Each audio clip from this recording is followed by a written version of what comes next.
En el programa de hoy, guerra en Gaza. Por bombardeos crece el número de muertos en Israel y Palestina. El secretario de Estado Vaticano pide unirnos en una oración coral por la paz. Sínodo, líder ortodoxo, comparte su visión de la sinodalidad. Campaña contra el aborto. Los provida de República Dominicana rezan frente al Parlamento ante polémica legislación.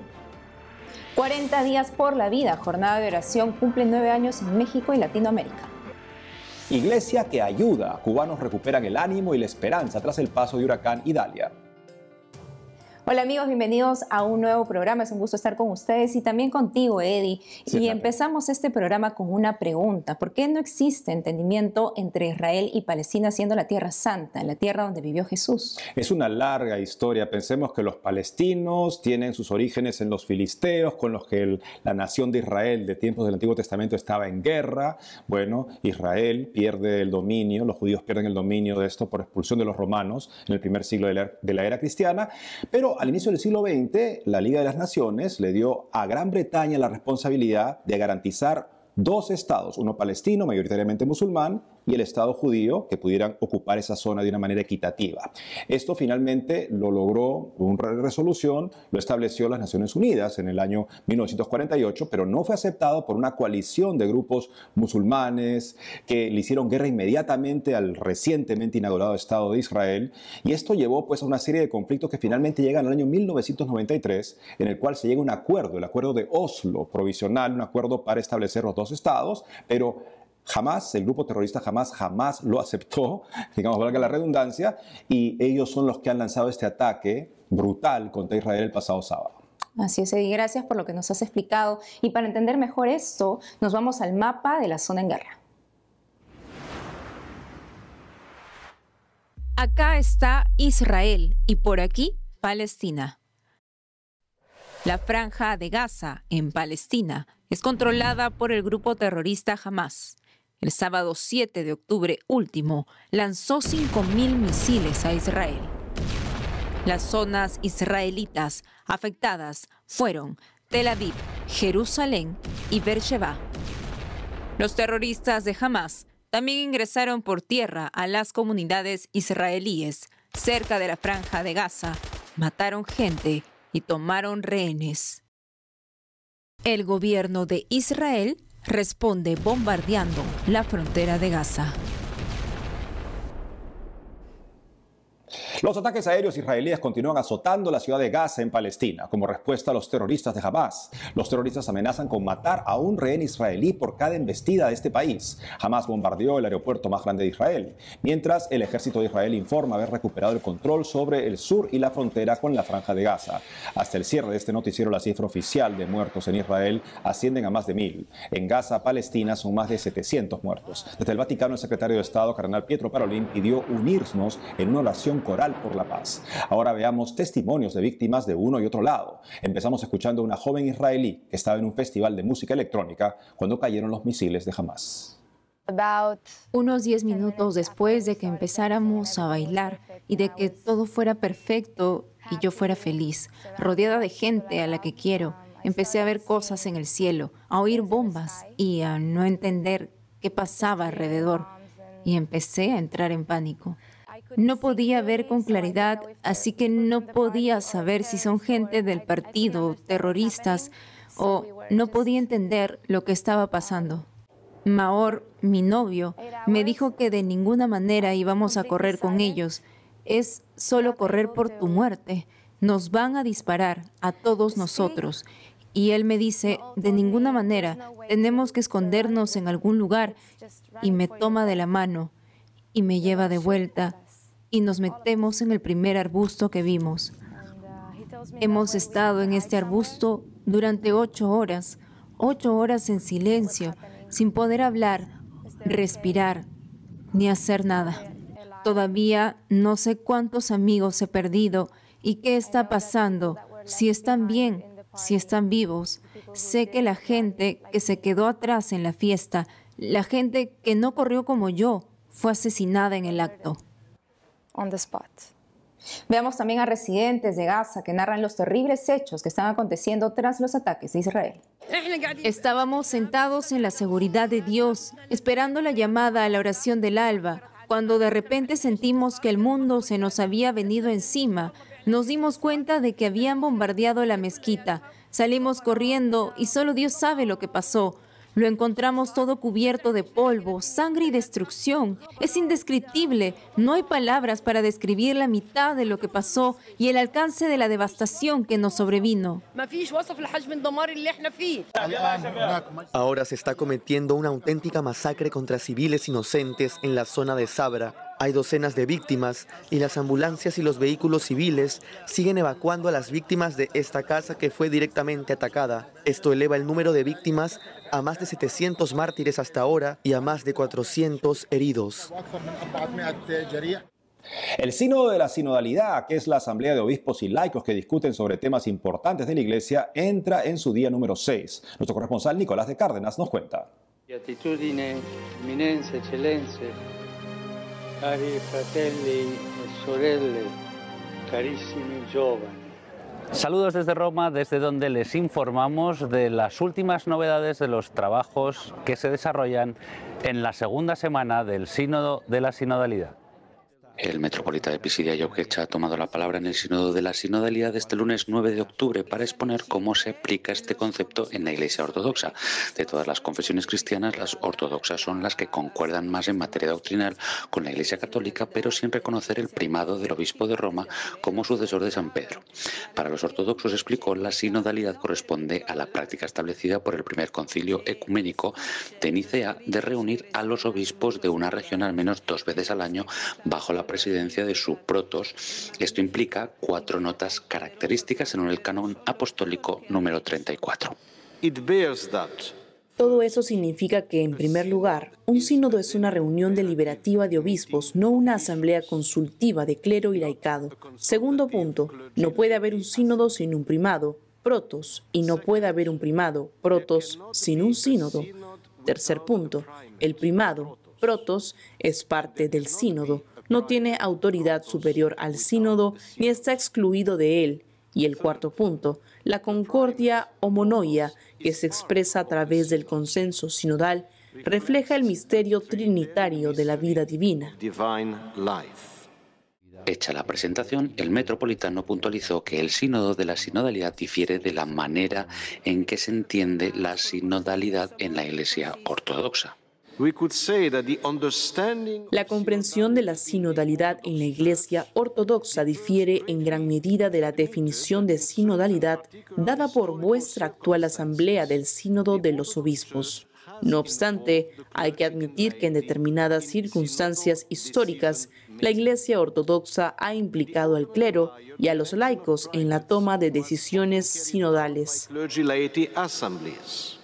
Se contagiaron 118 personas dentro del sínodo de la sinodalidad.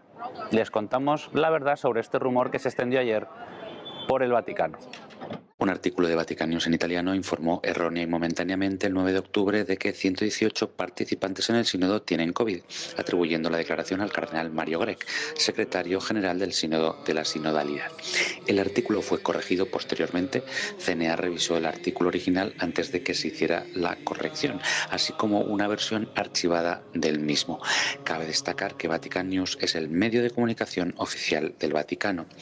En declaraciones retransmitidas en directo y revisadas por CNA, el cardenal Grech dijo que algunos participantes no están con nosotros en la sala esta mañana porque entre ellos, al menos algunos, han dado positivo en COVID.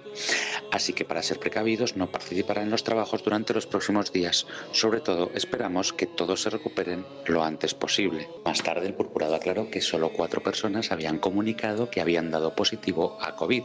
El cardenal dijo que en total faltaban 15 personas a la sesión de esa mañana, entre ellos varios obispos y jefes de dicasterios ocupados en reuniones. El portavoz del Vaticano, Matteo Bruni, dijo a Vatican News que el Papa Francisco tampoco asistió en el último minuto debido a compromisos imprevistos. El cardenal Grech también dijo que había recabado la opinión de los médicos y concluyó que no había peligro de propagación del virus entre los asistentes al sínodo. Desde Roma, Nicolás de Cárdenas, EWTN Noticias. Beatitudine, eminenze, eccellenze, cari fratelli e sorelle, carissimi giovani. Ahora les contamos que la ciudad de Santo Domingo, en República Dominicana, inició el 27 de septiembre último la campaña 40 días por la vida para defender a los que no tienen voz. A diario, los participantes pro vida rezarán frente al Congreso Nacional hasta el 5 de noviembre para poner fin al aborto a nivel local. Para hablarnos de cómo están desarrollando esta gran movilización, estamos en conexión con Martaris Rivas, directora de 40 días por la vida en República Dominicana. Estimada Martaris, es un gusto tenerla con nosotros en EWTN Noticias. ¿Cuál es la intención de oración de esta campaña de 40 días por la vida? Muchas gracias, Natalie, y gracias a todo el equipo de WTN. Bueno, en República Dominicana nosotros hemos iniciado esta campaña frente al Congreso Nacional, en las puertas del Congreso, orando por el fin del aborto. Y como ustedes saben, en República Dominicana no tenemos leyes de aborto, no está legalizado el aborto en ninguna causal.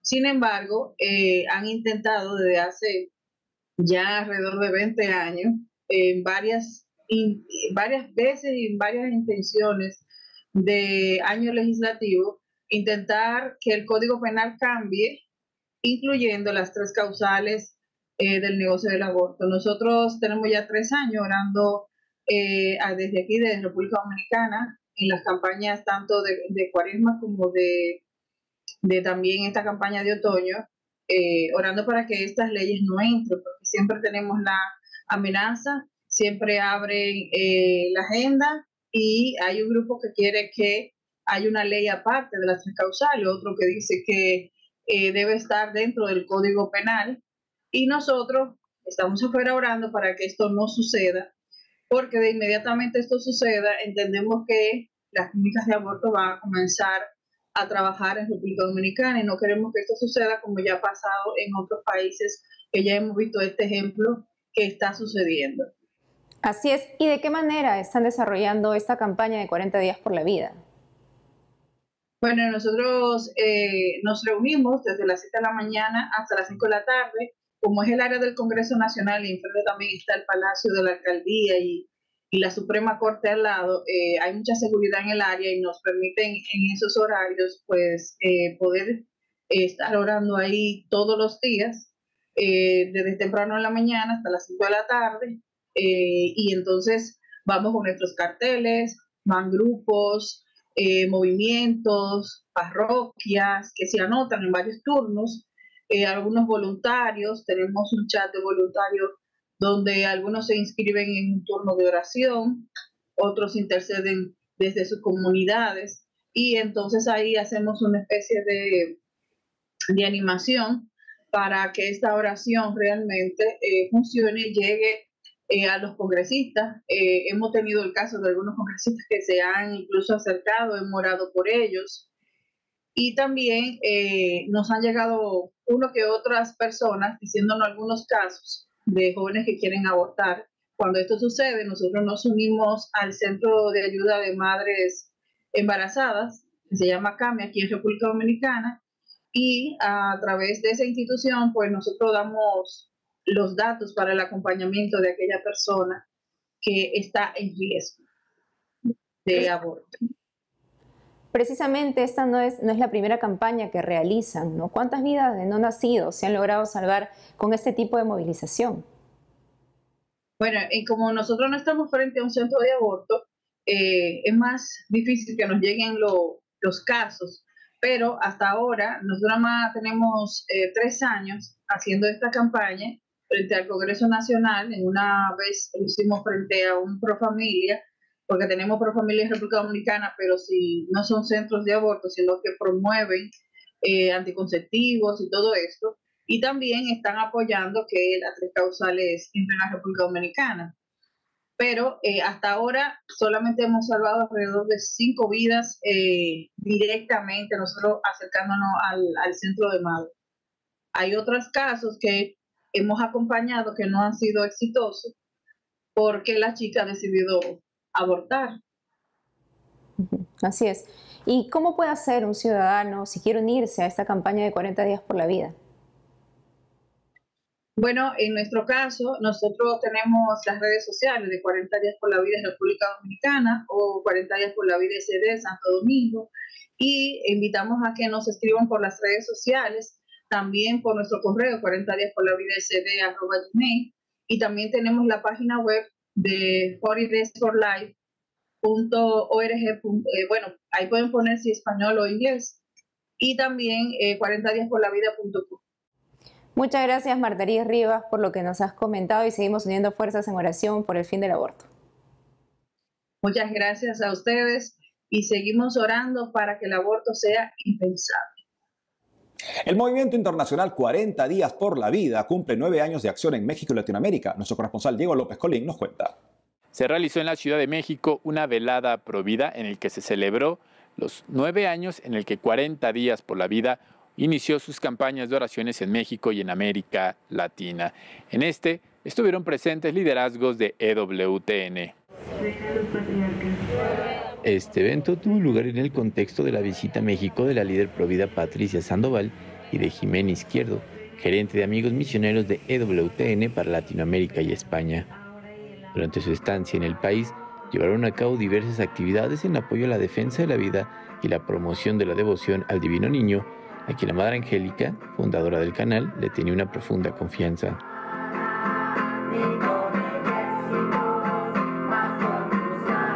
Jimena Izquierdo resaltó que para EWTN es importante acompañar la misión que 40 días por la vida realiza en todo el mundo, por la importancia de la defensa de la vida para los católicos y por la especial dedicación que Madre Angélica tenía a esta causa. Porque EWTN está al servicio de la Iglesia, al servicio de los hijos de Dios. Y todo hijo de Dios, todo católico, incluso no católico, defiende la vida porque es un don sagrado. Defiende la vida por la moral, por la ética, no solamente por la fe. Entonces, para nosotros es una misión importantísima y es un legado de Madre Angélica, nuestra fundadora, definitivamente. Ella fue una mujer muy provida, es decir, una mujer católica coherente con su fe y defendía la vida desde la concepción hasta la muerte natural. 40 días por la vida es una iniciativa que nació en 2007 en Estados Unidos para rezar por los niños no nacidos y por el fin del aborto. Actualmente está presente en más de 1000 ciudades de 63 países. En la Ciudad de México se llevó a cabo la primera campaña en toda Latinoamérica en 2014. Después de 9 años, gracias a Dios, ya tenemos en México 7 centros de aborto cerrados, después de esos 9 años. Bendito sea Dios. En abril de 2007, con Marcelo Ebrard como jefe de gobierno del entonces Distrito Federal, se despenalizó el aborto a pedido hasta las 12 semanas de gestación en la capital mexicana. De acuerdo con datos del gobierno de Ciudad de México, desde el 2007 hasta mayo del 2023 se han practicado 263.267 abortos en clínicas gubernamentales. Esta cifra no incluye los realizados en centros privados y, de acuerdo a diversos líderes pro vida, podría superar ampliamente los registros de instituciones estatales. Frente a esta situación, María Lourdes Varela invitó a unirse a estas jornadas que se realizan 2 veces al año. Hacemos una pausa y al volver, iglesia que ayuda, cubanos recuperan el ánimo y la esperanza tras el paso del huracán Idalia. Además, hoy es la fiesta de San Daniel Comboni, apóstol de África. Volvemos con más noticias con Enfoque Católico.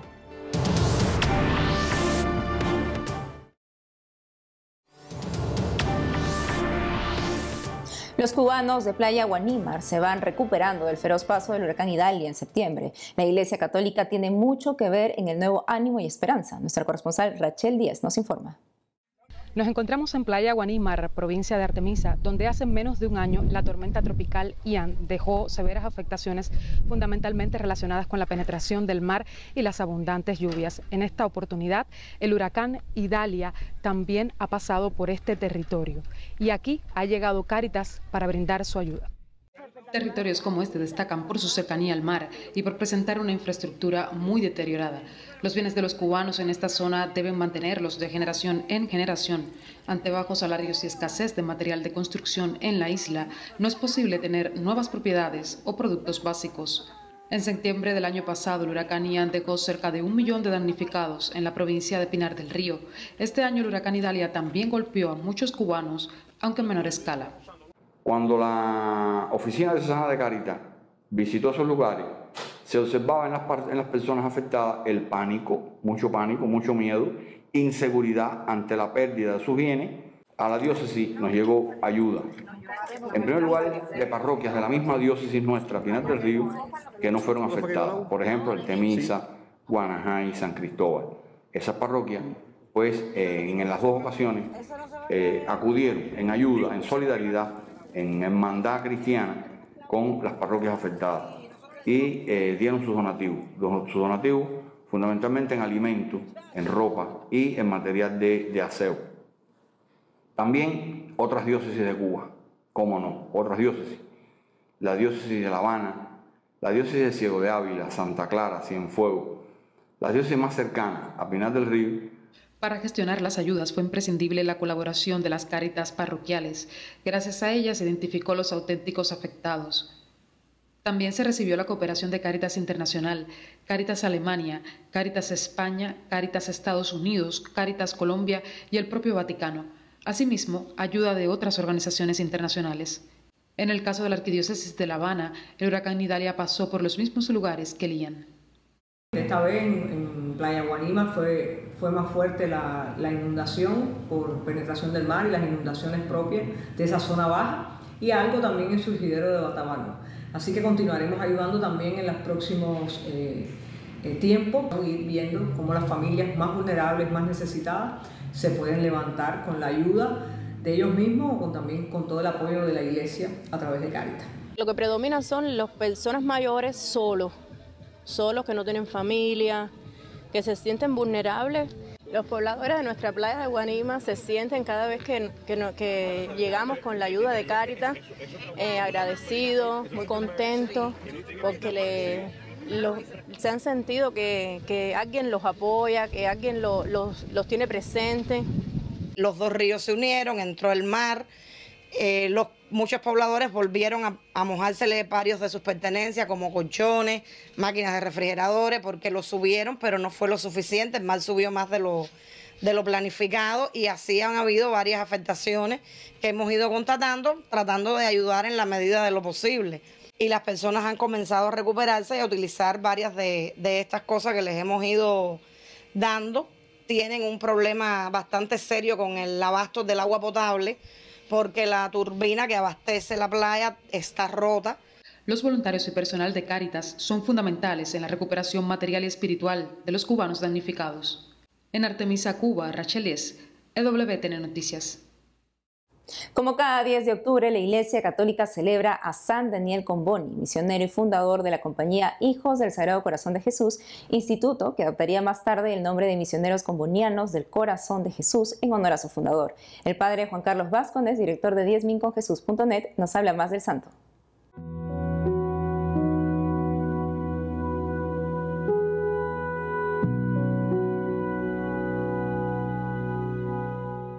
Buenas de Dios. Nos acordamos hoy de Daniel Comboni, un sacerdote que llegó a ser obispo, el primer obispo de África Central. Padecía de una enfermedad muy típica de los misioneros de África, que es el dolor por África. Es un amor tan grande que siempre quieren volver al África. Daniel Comboni nació en una familia bastante limitada de recursos y pronto se interesó por África. Una vez ordenado sacerdote, pidió ir de misiones ahí. Estuvo en total 8 veces y la última se quedó hasta su muerte. A mí me parece que Daniel Comboni es un ejemplo muy claro de cómo tenemos que poner en nuestra vida primero la voluntad de Dios. Él se daba cuenta de que Dios le llamaba en concreto para ser misionero en África. Muchas veces nos preguntamos qué es lo que Dios busca para ti y para mí. Tenemos que buscarlo en la oración, pero es importante que descubramos eso, porque solo en el cumplimiento de la voluntad de Dios seremos felices, igual que Daniel Comboni, que muchas veces tuvo que volver a Europa, pero siempre sentía que Dios le estaba llamando a confirmar ese mensaje a través de la predicación de su misión en África, ayudando a la gente que más lo necesitaba. Que tú y yo busquemos también encontrar la voluntad de Dios para hacerla en nuestra vida. Eso es lo que nos va a dar la felicidad.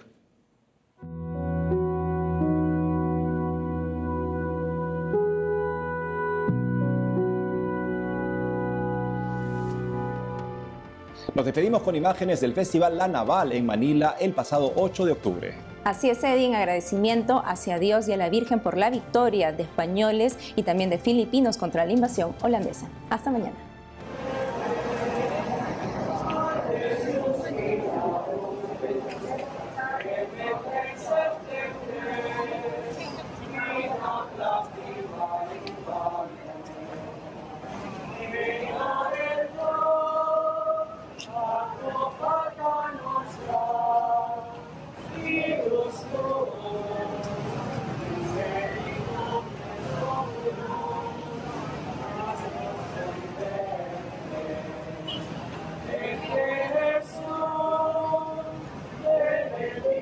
¡Viva! ¡Viva! ¡Viva! ¡Viva!